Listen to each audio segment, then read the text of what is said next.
कडाक्याचं ऊन होतं. दुपारी 3च्या सुमारास नवीन नाशिकमधील शिवपुरी चौकात वर्दळ नेहमीसारखीच होती. संभाजी स्टेडियमच्या कोपऱ्यावर असलेल्या पान टपरीवर सिगारेट खरेदीसाठी खूप गर्दी होती. या गर्दीत एक चेहरा ओळखीचा होता. विलास भालेराव, वय 49, शांत स्वभावाचा पण अन्याय सहन न करणारा. तेवढ्यात त्यांनी हातात घेतलेल्या सिगरेटचा भाव विचारला. 10 रुपयांची सिगरेट 11 रुपयांना का दिलीस? टपरीवर उभा असलेला बापू सोनवणे, वय 69, वयोवृद्ध पण अजूनही स्वतःची टपरी चालवणारा माणूस. त्याच्या चेहऱ्यावर क्षणात राग उफाळून आला. 1 रुपया इकडचा तिकडे झाला तर काय होतंय? घेणार असेल तर घे, नाहीतर घेऊ नकोस, असं थेट शब्दात बापूनं उत्तर दिलं. विलास भालेरावही शांत बसणारे नव्हते. त्यांनी पुन्हा एकदा जाब विचारला. 10 रुपयाची गोष्ट आहे, पण खोटं देऊन का विकतोस? हा क्षण काहीतरी विचित्र घडून गेला.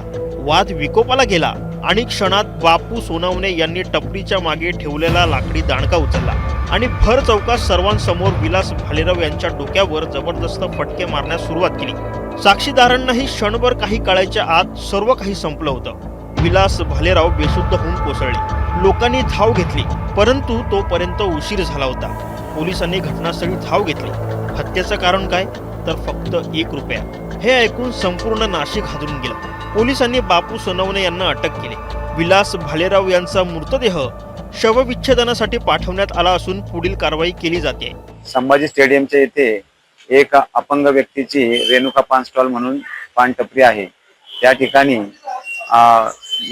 यातील मयत इसम विशाल भालेराव हे सिगरेट घेण्यासाठी गेले असता त्यांच्यामध्ये किरकोळ सिगरेटच्या किमतीवरून वाद झाला आणि त्याच्यामध्ये पान स्टॉलचे मालक बापू सोनवणे यांनी त्यांना काठीने मारहाण केली. त्यावेळेला ते जखमी झाले व ते तिथून निघून घरी गेले व तिथं त्यांनी उपचार घेऊन एका हॉस्पिटलमध्ये घरी झोपले.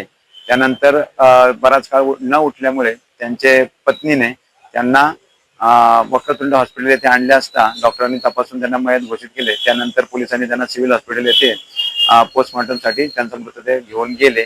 यामध्ये पान स्टॉलचे मालक बापू सोनवणे आणि त्यांचा मुलगा यांच्या विरुद्ध फिर्याद दिल्यावरून भालेराव कुटुंबियांनी दोघांना अटक करण्यात आलेली आहे. या 1 रुपयाच्या वादानं नाशिकमधल्या गजबजलेल्या रस्त्यावर रक्त सांडलं आणि आठवण ठेवली की रागाचा क्षण कधी कधी आयुष्यभराचा पश्चाताप ठरू शकतो. सध्या सोशल मीडियावर मुस्कान नावाची फार चर्चा आहे.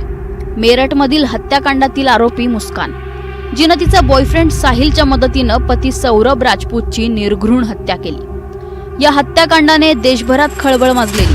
आता तसेच काहीसे धक्कादायक प्रकार महाराष्ट्रातून समोर येत आहेत. या घटनांमध्ये हत्येचा मुख्य सूत्रधार महिला असल्याचं समोर येत आहे.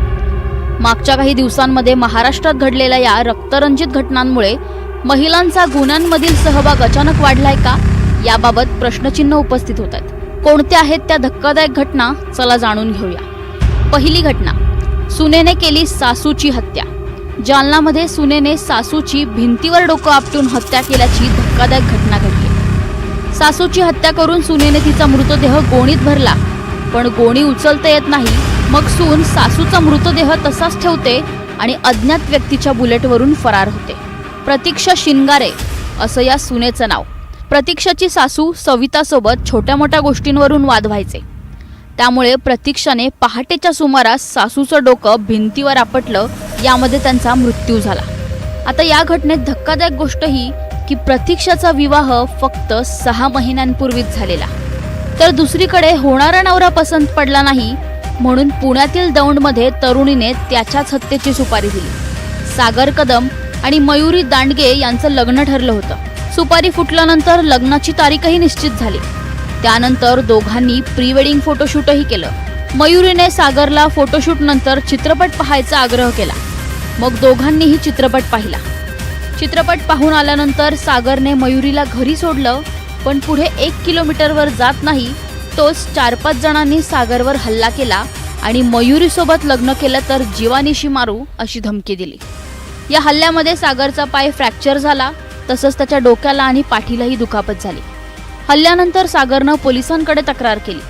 पोलिसांनी प्रकरणाचा तपास केला असता मयुरीनेच सागरला मारण्यासाठी 1.5 लाखांची सुपारी दिल्याचं समोर आलं. पुण्याच्या लोणी काळभोरमध्ये अनैतिक संबंधांतून अडसर ठरत असलेल्या पतीला पत्नी आणि तिच्या बॉयफ्रेंडने संपवलं. रवींद्र काशीनाथ काळभोर असं हत्या झालेल्या पतीचं नाव। रवींद्र काळभोर यांच्या पत्नी शोभा काळभोर आणि गोरख काळभोर यांचे अनैतिक संबंध होते। या अनैतिक संबंधांमध्ये रवींद्र काळभोर अडसर ठरत होते, त्यामुळे शोभा आणि गोरख यांनी रवींद्र काळभोर यांच्या डोक्यात धारदार शस्त्राने वार केला, ज्यात त्यांचा जागीच मृत्यू झाला। छत्रपती संभाजीनगरच्या उपजिल्हा अधिकाऱ्यांनी पत्नीने आपल्या हत्येचा कट रचल्याचा दावा करून खळबळ उडवून दिली। पत्नीच्या मित्राने केम्ब्रिज चौकात आपल्यावर पिस्तूल रोखल्याचा आरोप उपजिल्हा अधिकारी देवेंद्र कटके यांनी केला। पत्नी सारिकाने कुटुंबासह कट रचून आपल्यावर विषप्रयोग, अघोरी विद्येचा वापर करून हत्येचा प्रयत्न केल्याचा आरोपही देवेंद्र कटकेंनी केला। सारिकासोबत आपला आंतरजातीय विवाह झाला। लग्नानंतर सारिकाने अनुसूचित जातीचं प्रमाणपत्र काढण्याचा हट्ट धरला, पण आंतरजातीय विवाह करणाऱ्यांना अनुसूचित जातीच्या प्रमाणपत्राचा लाभ बंद केल्याचा शासन निर्णय झाला। आता आपल्याला हे लाभ मिळणार नाहीत हे समजल्यानंतर सारिकाचं वागणं बदललं, असं देवेंद्र कटके यांनी फिर्यादीत म्हटलंय। त्या प्रकरणी पोलिसांनी 6 जणांविरोधात गुन्हा दाखल केला असून तिघांची रवानगी पोलीस कोठडीत केली आहे। तर सांगली जिल्ह्यात 1 कोटी रुपयांच्या पॉलिसीसाठी पत्नीने मुलगा आणि सहकाऱ्याच्या मदतीने पतीची हत्या केल्याची घटना घडली। वनिता बाबूराव पाटील, तिचा मुलगा तेजस बाबूराव पाटील आणि मित्र भीमराव गणपतराव हुलवान यांनी बाबूराव पाटीलची हत्या केली। बाबूराव पाटील यांच्या डोक्यावर 50 लाखांचं कर्ज होतं, त्यामुळे लोक कर्जाचे पैसे मागण्यासाठी वारंवार घरी येत होते। काही काळानंतर बँकेने घराच्या लिलावाची नोटीसही पाठवली। वनिता आणि तिच्या मुलाने बाबूराव यांना आयुष्य संपवायला प्रेरित केलं, तसंच 1 कोटी रुपयांच्या पॉलिसीमध्ये कर्ज फिटेल असंही सांगितलं, पण बाबूरावांनी याला नकार दिला। अखेर वनिता, तिचा मुलगा तेजस आणि मित्र भीमरावांनी बाबूरावची हत्या केली। कडाक्याचं ऊन होतं। दुपारी 3च्या सुमारास नवीन नाशिकमधील शिवपुरी चौकात वर्दळ नेहमीसारखीच होती। संभाजी स्टेडियमच्या कोपऱ्यावर असलेल्या पानटपरीवर सिगरेट खरेदीसाठी खूप गर्दी